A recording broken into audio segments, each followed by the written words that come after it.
A história começa com um casal de namorados que está prestes a se casar. Ambos tinham estudado artes e estavam muito apaixonados. Tiveram uma filha e parecia o final de um drama, mas apenas alguns anos depois, o marido de Jun-soo foi assassinado e perdeu a vida. A única suspeita era sua esposa, já que ela foi a última a vê-lo com vida. Embora ela jurasse que viu outra mulher saindo do estúdio, durante a investigação ela se mostrava calma demais, como se nada estivesse acontecendo. Isso a tornava ainda mais suspeita, porque no dia do crime ela pediu aos seus alunos e outros amigos que não se aproximassem do estúdio. Supostamente, eles ficariam românticos e teriam outro bebê, mas na cena do crime também encontraram as meias de outra mulher, uma aluna do marido dela. Apesar das suspeitas, não havia provas contra ela. Por isso, chamam o promotor Kan, ex-policial responsável pelos casos mais difíceis. Apesar do muito trabalho, ele passa a seguir Jun-soo o dia inteiro e percebe que ela não parece triste. Além disso, ela até começou a vender todas as coisas do marido.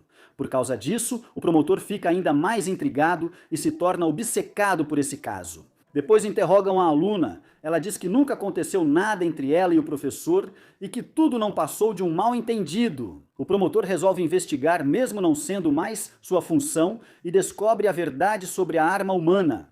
A estudante possuía um álibi. O taxista que a levou confirma sua versão, por isso, novamente, Jun-soo era a principal suspeita, e por causa disso, ela é presa preventivamente. O detetive acha que Jun-soo matou o marido porque descobriu que ele a traía com sua aluna. Ela repete para ele várias vezes que isso não é possível, mas como não há outros suspeitos, ela recebe prisão preventiva na cadeia. Jun-soo era maltratada pelas outras detentas e, mesmo assustada, continuava escondendo.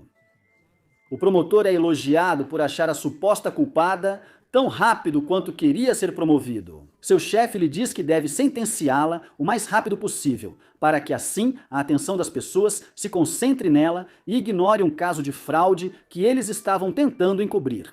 Por causa disso, o promotor divulga as gravações onde se vê que Jun-soo estava insatisfeita com seu marido. Isso faz com que a mídia crie um grande escândalo e interprete que ela o assassinou porque descobriu que seu marido a traía com sua aluna. Com as informações manipuladas, até mesmo seus alunos começam a dizer que ela agia de forma suspeita e que provavelmente ela seja mesmo uma assassina. Devido à pressão social, seu advogado afirma que não provarão sua inocência. A única coisa que podem fazer é reduzir sua sentença, ou seja, ela deve admitir o crime para assim receber menos anos. Ela no início aceita, mas na hora do julgamento se arrepende e diz que não matou o marido. Isso faz com que o julgamento seja adiado. Ao mesmo tempo, uma mulher assassinou um casal de dentistas. O crime foi um verdadeiro escândalo, porque ela trabalhou com eles durante um ano e ganhou a confiança deles só para assassiná-los. Ao que parece, os dentistas não eram boas pessoas, sempre a humilhavam e a tratavam como uma escrava, por isso ela os envenenou para se vingar. Enquanto eles agonizavam, ela os observava e esperava que se arrependessem por tê-la tratado tão mal. Ao ouvir sua declaração, a polícia a chamou de psicopata sem coração, porque não parecia haver nenhum pingo de remorso em seu rosto. Antes de ir para a prisão, ela lançou um aviso para o filho dos dentistas, dizendo que o karma também chegaria para ele. Voltando para Jun-soo, sua amiga duvidava de sua inocência. Por isso, ela enviou a filha para um lar temporário para evitar que também fosse julgada. De volta à cela, Jun-soo é provocada pelas companheiras, mas, sem paciência, enfrenta a mais durona. Depois, a psicopata chega. Como era jovem, muitas queriam intimidá-la, mas ela deixa bem claro que não está em perigo, e sim que ela é o perigo. Por isso, ela é mandada para o confinamento solitário, onde Jun-soo também ficou presa após uma briga. O local serve para reflexão e impede conversas. Mas havia uma rachadura na parede onde Eun e Jun-soo conversavam.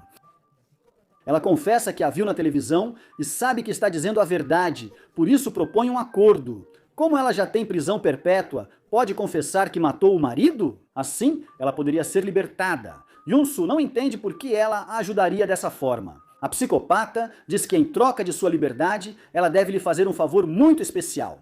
Deve tirar a vida do filho dos dentistas. Jun-soo diz que não, mas a psicopata responde que no final ela acabará aceitando. Dias depois, o advogado de Yun-Soo havia renunciado, já que seu caso não tinha muitas opções. Se continuar, ela será condenada e não poderá mais se defender. Assim, a psicopata supõe que Yun-Soo concordará e no julgamento se declara culpada. E além disso, ela diz que matou o marido de Yun-Soo e que foi ela a mulher que viram saindo do estúdio naquela noite. Por causa disso, a imprensa faz um grande escândalo e começa a acusar a promotoria de abuso de poder e de ter feito uma má investigação. Isso faz com que os chefes do promotor fiquem irritados porque podem descobrir que usaram o caso da professora para encobrir outro caso. Dias depois, as duas precisam ir a uma auditoria. A psicopata começa a zombar de Yun-Soo. Isso faz com que ela fique irritada e a morda, mas na verdade era um sinal para dizer que aceita o acordo. No interrogatório, o promotor não acreditava em nada do que a psicopata dizia, já que ela relatava tudo com muitos detalhes, como se estivesse lendo um roteiro que lhe deram. Quando ele pergunta por que ela matou o marido de Yun-Soo, ela responde que nem sempre existe um motivo. A resposta dela faz com que o promotor desconfie ainda mais, porque os psicopatas sempre têm um motivo, mesmo que seja um motivo ridículo. Por isso, o chefe quer que ele investigue mais antes do julgamento. Eles não precisariam mais se retratar, então o promotor vai à prisão buscar provas de um acordo antes do depoimento. Mas a fenda pela qual eles se comunicavam já não existia mais. A psicopata se encarregou de selá-la com uma pasta de arroz. Por causa disso, o promotor fica ainda mais irritado e ordena que revistem as duas celas, mas, novamente, não encontraram absolutamente nada. O promotor estava obcecado em provar que Jun-Soo era essa verdadeira culpada, então decide fazer alguns testes de polígrafo. Jun-Soo não aceita, já que havia conseguido um novo advogado, mas como era um advogado desconhecido, ele estava decidido a provar sua inocência para alavancar sua carreira. No teste feito na psicopata, todas as respostas eram estranhas, como se dissesse só meia verdade. Por isso, o teste não serviu para nada, deixando o promotor ainda mais irritado. O advogado, por sua vez, também faz um show do caso e informa à imprensa que o promotor está determinado a fazer com que Jun-Soo seja considerada culpada. Por conta da forte opinião pública, as autoridades precisam conceder liberdade condicional a Jun-Soo. Assim, eles não admitiriam o erro e ela não estaria mais presa. O promotor, por ordem do chefe, diz que não pode fazer isso, pois se algo der errado, ele deve estar lá para assumir a responsabilidade. Ao chegar em casa, vários deixaram bilhetes de apoio para Jun-Soo. Ela estava feliz porque podia voltar a ficar com a filha, mas o que ela não sabia era que teria que usar um rastreador. Embora outra pessoa tenha se declarado culpada, ela continuava sendo suspeita, pelo menos até que um juiz dissesse o contrário. À noite, sua melhor amiga a visita. Jun-Soo, chateada por ela ter saído do lar temporário, lhe dá um tapa para acertar as contas. Depois disso, as duas voltam a ser melhores amigas. No dia seguinte, Jun-Soo queria voltar à sua vida normal, mas logo perceberia que nada voltaria a ser como antes. As pessoas na rua a julgavam ou olhavam com medo, o que a fazia se sentir mal. Por isso, queria descobrir o verdadeiro assassino do marido. A psicopata ganha um novo advogado considerado um dos melhores do país. Ele aceitou o caso porque sua esposa se interessou pela situação dela e quer ajudá-la. Como a psicopata sabe que não terá redução de pena, não importa para ela quem assume o caso.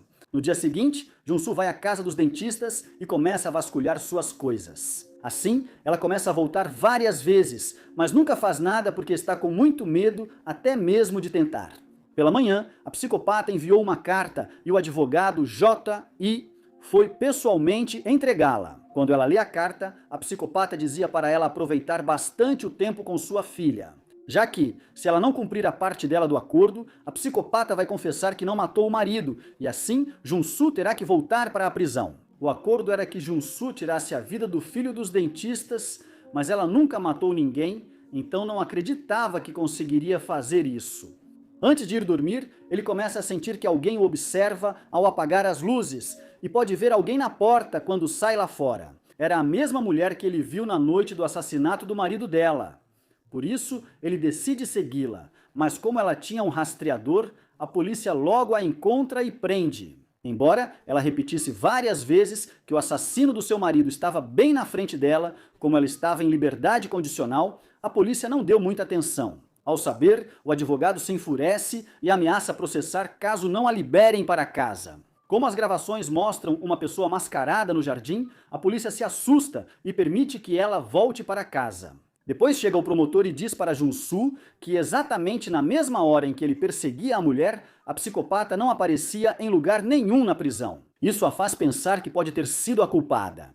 Assim, sente-se frustrada, pois acha que, se não cumprir o acordo, tudo piorará. Dias depois, o promotor continua investigando o caso e o advogado faz o mesmo. Assim, ele descobre que a mulher foi de metrô, mas a polícia perdeu o rastro dela. Depois, Jun-Soo volta à cena do crime, pois a universidade queria expor as pinturas do seu marido. Ela aproveita isso, passa, o que acontece, o que acontece, o que acontece, o que acontece, o que? Descobre que ela se mudou, reacendendo suas suspeitas. No mesmo dia, o promotor investiga a psicopata. Ele pensava que de uma forma ela tinha escapado da Jun-Soo, mas isso é impossível, porque os horários não batiam.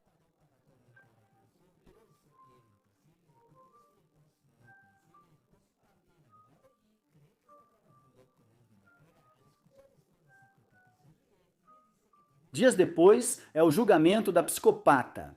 Jun-Soo decide comparecer para ver se ela declara algo sobre a morte do marido.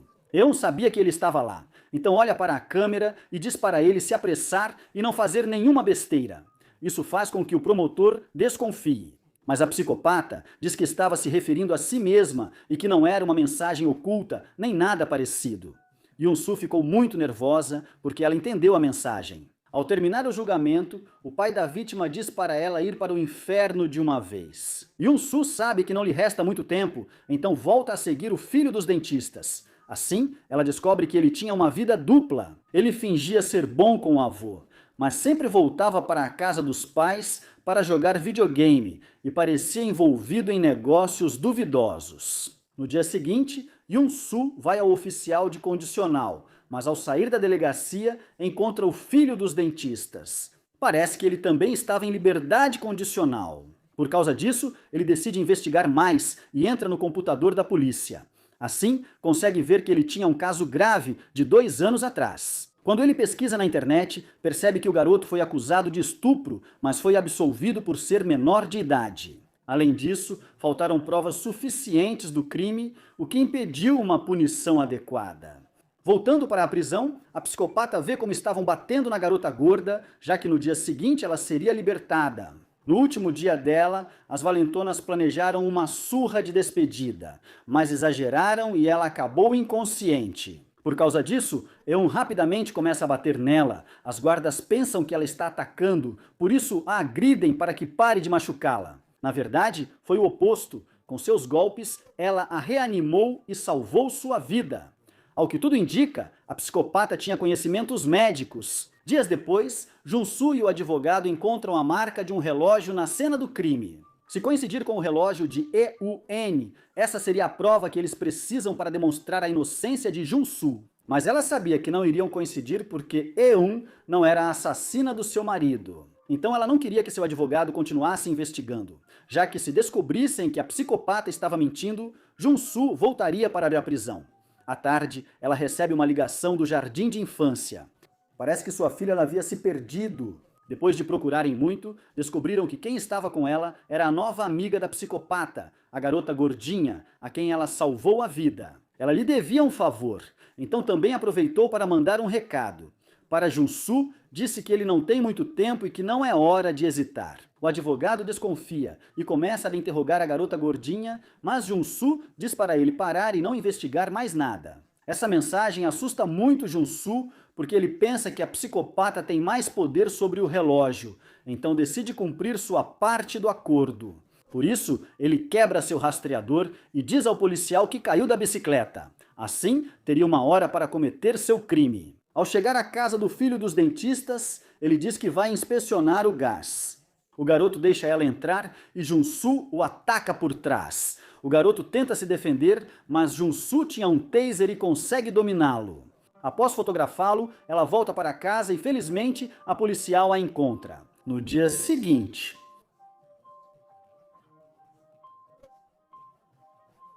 Jun-Soo envia a foto para a psicopata, que ao ver o garoto morto, rasga e engole a foto para eliminar provas. O avô do garoto avisa a polícia sobre seu desaparecimento, iniciando as buscas. A polícia não dava muita importância porque os jovens fogem com muita frequência, mas o promotor sabia que estava relacionado ao caso de Junsu, por isso decide investigar novamente. Como se trata do filho dos dentistas, a imprensa começa a acompanhar o caso. Isso faz com que a psicopata fique contente, mas naquele dia chega uma nova detenta. Ela, ao que parece, conhecia a psicopata. Por isso, durante a noite, diz a ela que o karma finalmente alcançou aquele desgraçado. A psicopata tinha tomado muitos comprimidos, então mal conseguiu ouvir o que ela disse.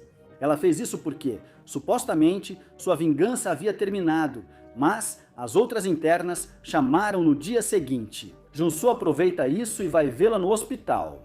Ele conta em detalhes como o garoto morreu, mas aqui descobrimos que, na verdade, Junsu não teve coragem de acabar com ele. Na verdade, ele fez um acordo com o garoto e disse que ele deveria fingir estar morto. Por algumas semanas, até ele concluir o acordo com a psicopata e ambos seguirem com suas vidas. Eun já sabia disso, porque a foto que ela recebeu era diferente da foto que ele tinha, a foto que ele engoliu. O garoto realmente estava morto, e na foto de Junsu dava para ver claramente que ele ainda estava vivo. Por isso, a psicopata avisa que o acordo está cancelado e que, no julgamento, dirá que não matou o marido. Junsu implora para ela dar outra chance, mas a psicopata diz que já não importa, porque o garoto está morto. Ao mesmo tempo, vemos que o avô do garoto chegou em casa e encontrou o corpo do neto na geladeira. Junsu achava que a psicopata estava mentindo, então ele volta para casa, mas encontra a polícia na cena do crime. Isso faz com que a imprensa preste muita atenção ao caso, porque se tratava de um crime premeditado. Toda a gente na família tinha sido assassinada. Junsu, por sua vez, estava apavorado porque isso significava que mais alguém saberia sobre o seu acordo. O avô, por sua vez, estava muito irritado porque tinha acabado de perder toda a sua família. Por causa disso, ele decide não confiar na polícia e não quer mais cooperar com eles. Ao mesmo tempo, o advogado começa a suspeitar de Junsu, já que ultimamente ele estava agindo de forma muito estranha. Será que ele realmente fez um acordo com a psicopata para assassinar o garoto em troca de sua liberdade? Junsu nega tudo e diz que tudo isso não passa de um mal-entendido. Depois, ele vai procurar a amiga da psicopata, a garota gordinha que trabalha em uma cafeteria. Junsu a ameaça e revira o celular dela. Ele pensava que a psicopata estava ameaçando ela de alguma forma, mas a garota diz que não. Assim, ela só ajuda porque a psicopata salvou sua vida e foi a única que a tratou de forma decente quando estavam na prisão. Mais tarde, descobrimos que o caso do garoto era pior do que esperávamos. A vítima de estupro, ao não receber justiça, tirou a própria vida. Ao que parece, os dentistas usaram suas influências e pagaram as testemunhas para que seu filho ficasse impune. Mas, não satisfeito com isso, o garoto havia gravado todo o seu crime e enviou o vídeo para todos os contatos da vítima. Encurralada e sem justiça, a garota não encontrou outra saída a não ser tirar a própria vida. O pai dela não suportou perder a filha e também tirou a própria vida. Mesmo com a denúncia, o garoto só recebeu 2 anos de detenção domiciliar. A vítima tinha uma irmã mais velha, que era médica na Tailândia, mas supostamente também havia morrido. Ao investigar, o detetive descobriu que a irmã mais velha não morreu, mas foi substituída por outra pessoa. Ou seja, que a irmã mais velha ainda estava viva e suspeitava que essa irmã mais velha era a psicopata. Ao ouvir isso, Eun nega tudo e diz que ele terá que provar.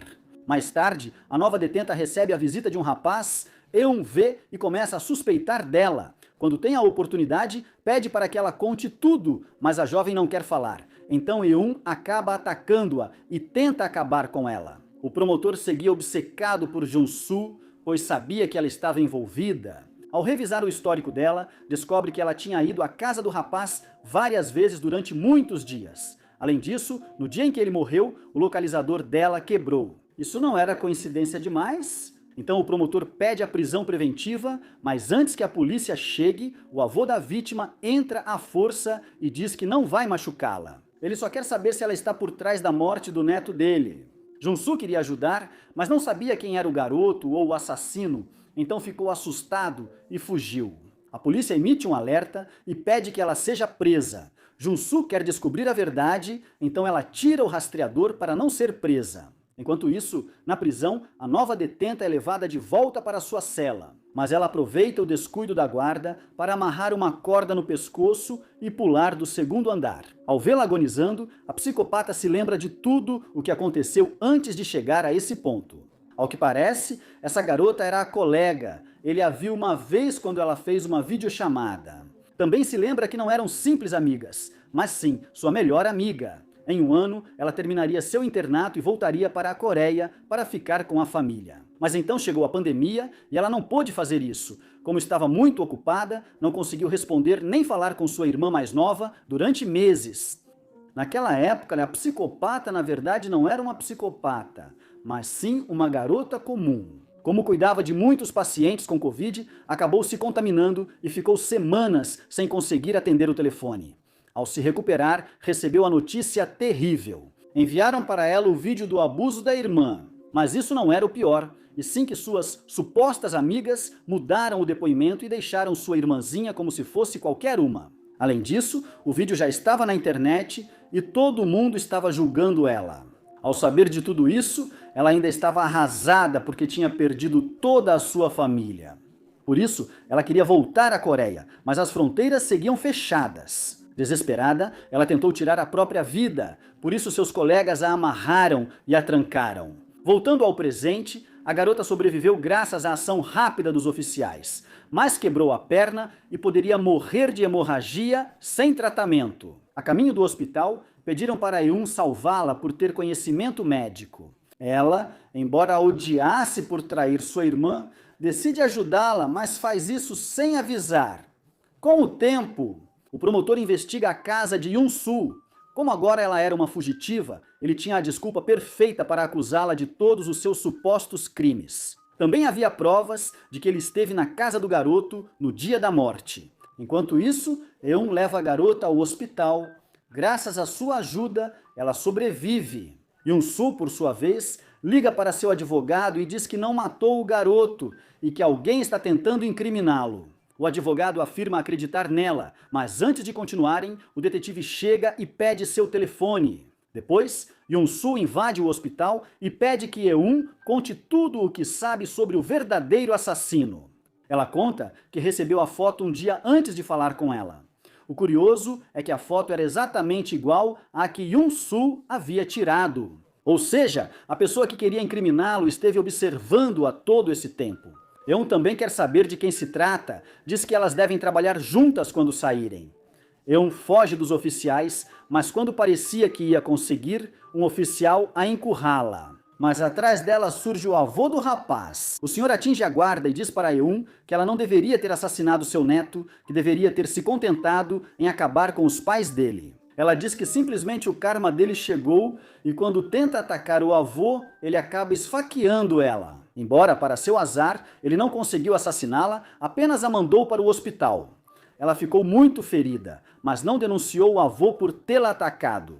Junsu deixava várias pistas para confundir a polícia e atrair o verdadeiro assassino. Ele deixou pistas para o detetive, mostrando que a foto que ela tirou não é igual à foto do garoto sem vida. É por isso que no dia seguinte, o advogado vai falar com Eun, quer que ela conte tudo o que sabe sobre ela, mas Eun se recusa a cooperar.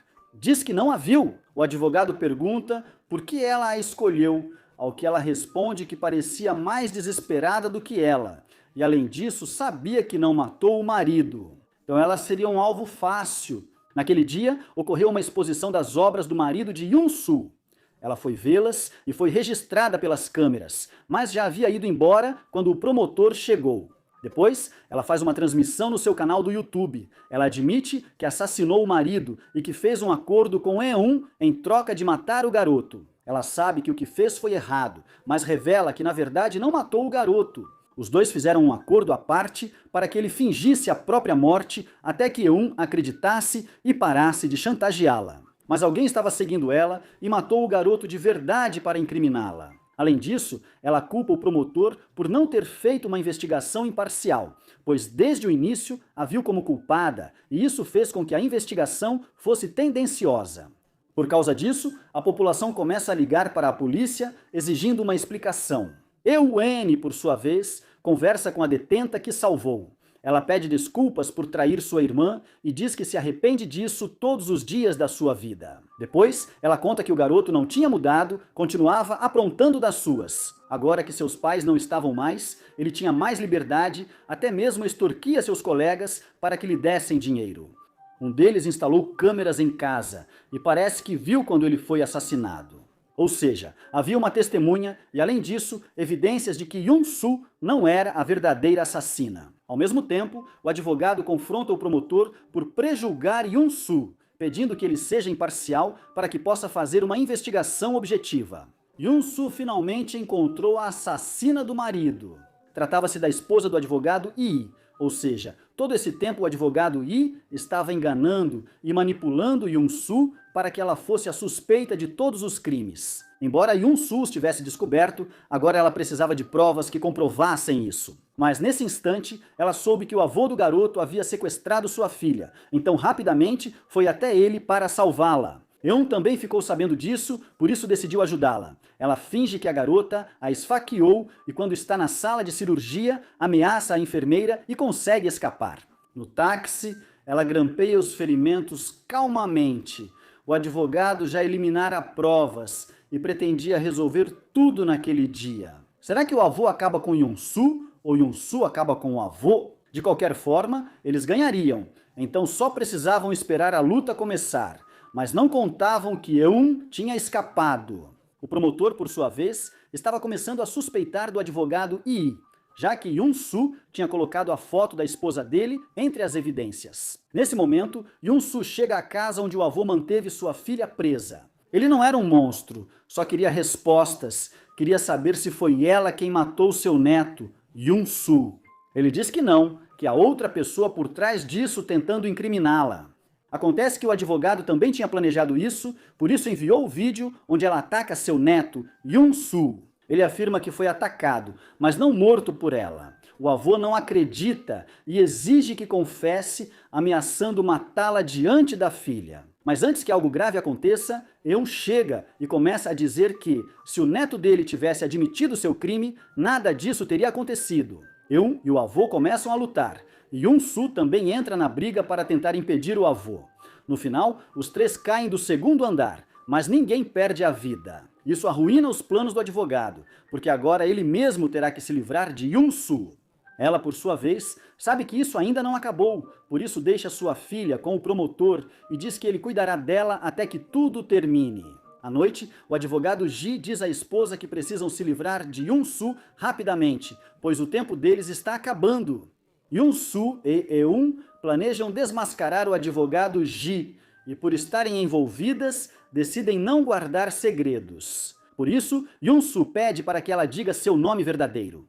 Eun diz que seu nome real é Kang So-hae, que Eun é o nome que sua querida amiga lhe deu de presente. Ao que parece, durante seu internato, ela salvou a vida de uma garota. Ela se tornou sua melhor amiga quando So-hae adoeceu. Eun cuidou dela quando perdeu a família, esteve ao seu lado para apoiá-la. Mas de repente, ela também ficou doente com Covid, e como já tinha uma doença pré-existente, o Covid a atingiu com mais força. Por isso, antes de morrer, pediu para que ela acabasse com seu sofrimento. Assim, elas trocariam de lugar e So usaria seu nome para completar sua vingança. Agora descobrimos o que realmente aconteceu antes do assassinato. O marido de Yun-Soo era um artista respeitado na universidade. O diretor da universidade era um homem muito importante e o tinha em alta consideração. O advogado J.I. e sua esposa queriam negociar com o diretor.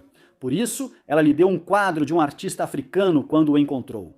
O marido de Yun. Su afirmou que o artista tinha várias denúncias de plágio e, por isso, suas pinturas não valiam muito. Isso irrita o diretor com o advogado J.I. e sua esposa, levando ao cancelamento dos negócios. O advogado pediu ao artista que se retratasse para manter os negócios, mas ele recusou, dizendo que jamais defenderia quem comete plágio. Por causa disso, continuam ligando para ele para que pelo menos peça desculpas, mas, por mais ligações que façam, nada parece funcionar. Então ele decide ir ao ateliê dele para confrontá-lo pessoalmente. Mas, novamente, o marido de Yun, Su, diz para eles irem embora, ou caso contrário, vai chamar a polícia. O advogado quase desiste de novo, mas sua esposa, cansada, o atinge com uma garrafa de vinho e depois o mata. O marido dela não pôde fazer nada além de assistir a tudo acontecer, enquanto sua esposa acabava com o artista. Quando ela voltou à razão, o advogado pediu para que ela fosse embora e jogou ácido para eliminar todos os vestígios dela. Quando Yun-soo chegou, o advogado Ji estava bem do lado de fora, vendo tudo. No presente, a polícia interroga o avô, que revela querer vingar o neto e que o advogado Ji e sua esposa o ajudaram a encontrá-lo. Além disso, mostraram para Yun-soo o vídeo onde ela aparece como culpada, mas Eun conseguiu o vídeo completo. Nele, fica claro que Yun-soo não tirou a vida do garoto. O promotor agora acredita nela e identifica Ji como o culpado. Ao mesmo tempo, Yun-soo retorna ao estúdio do marido, onde o advogado tenta eliminar as provas contra sua esposa, pois ela já sabia de tudo. O advogado Ji confessa que matou o marido dela, mas Yun-soo já sabia. Ele diz que a verdadeira assassina é a esposa dele, que ela estava por trás de tudo isso, inclusive manipulou o advogado Ji para ajudá-la a encobrir tudo. Ao ser descoberto, ele ri e diz que tudo teria saído como planejado se não fosse por Eun. Ela, por sua vez, estava ouvindo tudo e aparece para ajudar Yun-soo-yoon. Sua cunhada ataca o advogado Ji, mas ele era mais forte e consegue capturá-la. O advogado diz que eles não têm provas contra ele e só precisa acabar com Yun-soo para que ela leve toda a culpa. Por isso, Eun tenta lutar com ele, mas fraca, não consegue vencer o advogado Ji. No final, ele consegue capturá-la e ordena que Yun-soo elimine as provas dele. Caso contrário, ele matará Eun Yun-soo. Ela não queria que mais ninguém se machucasse, então acaba obedecendo. Quando ela apaga tudo, o advogado Ji afirma que ambas devem morrer para que ele e a esposa vivam em paz. Mas nesse instante, Eun diz que vai ajudar porque quer compensar tudo o que fez. Então, ela se apunhala. O advogado Ji não entende o que ocorre e nesse momento o promotor também chega. Ao ver isso, Yun-soo ficou furiosa com a vida do advogado Ji, mas Eun se adianta e o apunhala. Primeiro ele diz que ela é boa demais e que não deve sujar as mãos de sangue. Como consequência de seus múltiplos ferimentos, Eun acaba perdendo a vida. Anos depois, Yun-soo é absolvida de todos os crimes. O promotor tinha todas as provas onde ficava claro que o advogado J.I. era o principal culpado. Ainda assim, Yun-soo era acusada por delitos menores. Mas o avô do garoto estava morto, arrependido, e escreveu um apelo para que não fizessem nada com ela. Ele sabia que o que seu neto fez estava errado. E se seus pais não tivessem encoberto, ou talvez se seu neto realmente tivesse se arrependido, provavelmente nada disso teria acontecido. O promotor, por sua vez, agora quer revelar toda a verdade e prender a verdadeira assassina, ou seja, a esposa do advogado J.I. Aqui descobrimos que ela era a verdadeira psicopata.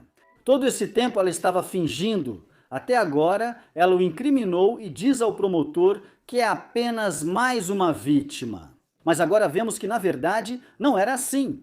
Quando ela matou o marido de Yun-soo, não hesitou nem por um segundo depois de tirar a vida do artista. Ela ria e dizia ao marido que ele merecia por tê-los irritado. Depois, Yun-soo e sua filha viajam para a Tailândia. Elas queriam devolver o relógio para Eun como forma de agradecer a Hye-sun e sua amiga por tudo o que fizeram por ela. Na cena final, vemos que Hye-sun e Yun-soo já se conheciam antes. Yun-soo se casou em uma vila, onde moravam Hye-sun e sua irmãzinha. Esse foi o verdadeiro motivo pelo qual Hye-sun a ajudou. Não porque ela estivesse desesperada ou fosse fácil de manipular. É assim que termina essa história.